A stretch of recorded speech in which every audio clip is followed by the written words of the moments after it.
পুলিশের অপরাধ ও তদন্ত বিভাগ সিআইডি সাবেক প্রধানমন্ত্রী শেখ হাসিনার শিল্প ও বিনিয়োগ বিষয়ক উপদেষ্টা সালমান এফ রহমান এবং তার পরিবারের সদস্যদের নামে থাকা প্রায় ২৫০ কোটি টাকার সম্পত্তি জব্দ করার সিদ্ধান্ত নিয়েছে। ঢাকার জজ আদালত সম্প্রতি সিআইডির আবেদন মঞ্জুর করে এসব সম্পত্তি ক্রোকের আদেশ দেয়।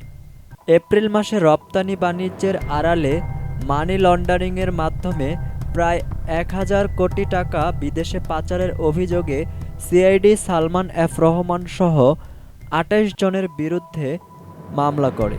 মামলার তদন্তের জন্য সালমানের পরিবারের নামে থাকা বিভিন্ন সম্পত্তি ক্রোক করা হয়, যার মধ্যে রয়েছে ঢাকার দোহার থানা এলাকায় ২০০০ শতাংশ জমি, গুলশানের দ্য এনভয় ভবন এবং সালমানের ছেলে আহমেদ শাহরিয়ার রহমানের নামে একটি ফ্ল্যাটসহ বেশ কিছু গুরুত্বপূর্ণ সম্পত্তি। সিআইডির দাবি, সালমান এফ রহমান ও তার পরিবারের সদস্যরা ২০২০ থেকে ২০২৪ সালের মধ্যে দুবাইতে অর্থ পাচার করে বিভিন্ন প্রতিষ্ঠানে পণ্য রপ্তানি করেছেন।